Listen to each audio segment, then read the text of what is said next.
এরে আল্লাহর বান্দা, তিনটি জায়গায় বেশি বেশি জিন বসবাস করে। তিনটি জায়গায় যখন যাবেন সাবধান হয়ে যাবেন, সতর্কতা অবলম্বন করে যাবেন। তিনটি এমন জায়গা রয়েছে যেই জায়গাগুলিতে জিনেরা বসবাস করে। এই জায়গাগুলিতে যখন আপনি যাবেন সতর্কতা অবলম্বন করে আপনাকে যাইতে হবে। কারণ আল্লাহ পাক রব্বুল আলামিন বলেন, ওয়ামা খলাকতুল জিন্না ওয়াল ইনসা ইল্লা লিয়াবুদুন। আল্লাহ পাক রব্বুল আলামিন মানুষ এবং জিন জাতিদেরকে সৃষ্টি করেছেন আল্লাহর গোলামির জন্য। আল্লাহ পাক রব্বুল আলামিন মানুষকেও তার গোলামির জন্য সৃষ্টি করেছেন, জিনদেরকেও তার গোলামির জন্য সৃষ্টি করেছেন।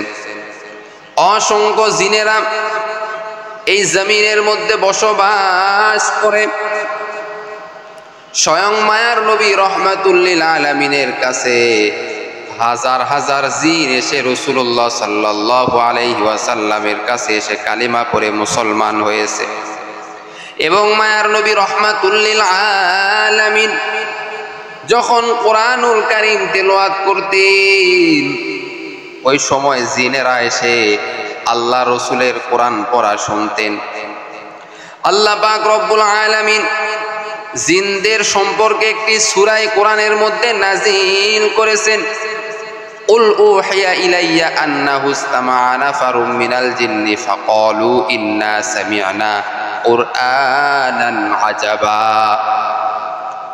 আল্লাহ বলেন, বান্দা তোমরা যদি জিনদেরকে বিশ্বাস না করো তাহলে তোমরা ঈমান হারা হয়ে মৃত্যুবরণ করতে হবে তোমাদেরকে। তাহলে তোমাদের ঈমান চলে গেছে, জিনদেরকে বিশ্বাস করতে হবে। আল্লাহ যে জিনকে সৃষ্টি করেছেন বিশ্বাস করতে হবে। যদি তুমি বিশ্বাস যদি না করো তাহলে তোমার ঈমান শেষ হয়ে যাবে, অর্থাৎ ঈমান ধ্বংস হয়ে যাবে। আল্লাহ বলে, বান্দা কিয়ামতের দিনে আমি আল্লাহ মানুষের যেমন বিচার করব, জিনদেরও তেমন আমি আল্লাহ বিচার করব। এরে আল্লাহর বান্দা, তিনটি জায়গায় বেশি বেশি জিন থাকে। এই তিনটি জায়গায় যখন আপনি যাবেন সতর্কতা অবলম্বন করে আপনাকে যাইতে হবে। একবার মায়ার নবী রহমাতুল্লিল আলামিন সাহাবাই কিরামদেরকে জিন সম্পর্কে আলোচনা করতেছে, জিনদের সম্পর্কে আলোচনা করতেছে। সাহাবাই কিরামরা নবীজির আলোচনা মনোযোগ সহকারে শুনতেছেন। হঠাৎ করে একটি সাপ মায়ার নবী রহমাতুল্লিল আলামিনের কাছে আসতেছে। সাহাবাই কিরামরা এবার লাঠি নিয়ে ওই সাপকে মারার জন্য প্রস্তুত হয়ে গেল। নবীজি বললেন, ও সাহাবাই কিরামরা একটু দাঁড়াও, এই সাপের সঙ্গে আমার কিছু কথা রয়েছে, ওই সাপ মনে আমাকে কিছু বলতে চায়। সাপ এইবার নবীজির কাছে চলে আসলো, এসে নবীজিকে কানে কানে কি যেন বলা শুরু করলো। আল্লাহ রসুল সাল্লাল্লাহু আলাইহি ওয়াসাল্লাম সাহাবাই কেরামদেরকে বললেন, ও সাহাবাই কেরামরা এটা কোনো সাপ নয়, এটা হলো আল্লাহ পাক রব্বুল আলামিনের সৃষ্টি জিন। আল্লাহ পাক রব্বুল আলামিনের সৃষ্টি জিন আমার কাছে এসে বলতেছেন, ইয়া রাসূলুল্লাহ, ইয়া হাবিবাল্লাহ, আপনার উম্মতদেরকে তিনটি জায়গায় যাইতে একটু সাবধানে যাইতে বলিয়েন। এক নাম্বার হলো, যখন আপনার উম্মতেরা প্রস্রাব পায়খানা করার জন্য যখন যাবে তখন যেন সাবধানে যায়, দোয়া পাঠ করে যেন প্রবেশ করে। যখন প্রস্রাব পায়খানায় প্রবেশ করবে ওই সময় যেন দোয়া পাঠ করে, আল্লাহুম্মা ইন্নী আউযু বিকা মিনাল খুবুসি ওয়াল খাবাইস। এই দোয়াটা যেন পাঠ করে, এ আল্লাহ এই খারাপ দুষ্ট জিন থেকে আপনি আমাকে হেফাজত করুন।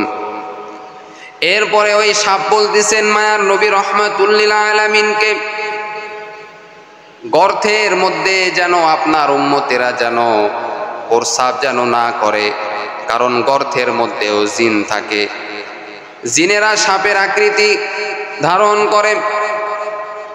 এরপরে 3 নাম্বার হলো, যেই সমস্ত বড় বড় গাছ আছে, যেই সমস্ত গাছ অনেক পুরান হয়ে গেছে বড় বড়, ওই সমস্ত গাছের মধ্যেও জিন থাকে। এই 3টি জায়গায় জিনেরা বেশি বেশি বসবাস করে। এজন্য এই 3টি জায়গায় যখন যাবেন তখন সাবধানে যাইতে হবে, সতর্কতা অবলম্বন করে যাইতে হবে। এই কথাটা মায়ার নবী রাহমাতুল লিল আলামিন ওই সাপ এসে যখন কানে কানে বলল, আল্লাহ রাসূল সাল্লাল্লাহু আলাইহি ওয়াসাল্লাম সাহাবায়ে কেরামদেরকে বললেন, ও সাহাবায়ে কেরামরা, এটা সাধারণ কোনো সাপ ছিল না, এটা হলো আল্লাহ পাক রব্বুল আলামিনের সৃষ্টি জিন ছিল।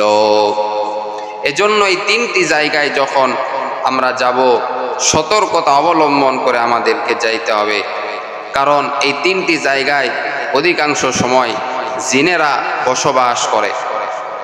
1 নাম্বার হলো প্রস্রাব পায়খানায় যখন প্রবেশ করবেন, যে কোনো ময়লা আবর্জনার মধ্যে জিনেরা বসবাস করে। 2 নাম্বার হলো গর্তের মধ্যে জিনেরা বসবাস করতে পারে। 3 নাম্বার হলো পুরান বড় বড় গাছে জিনেরা বসবাস করতে পারে।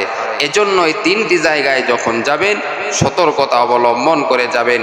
ইনশাআল্লাহ আল্লাহ তাআলা আমাদের সকলকে দুষ্ট জিন থেকে আমাদেরকে হেফাজত করুক। সকলে বলেন আমিন।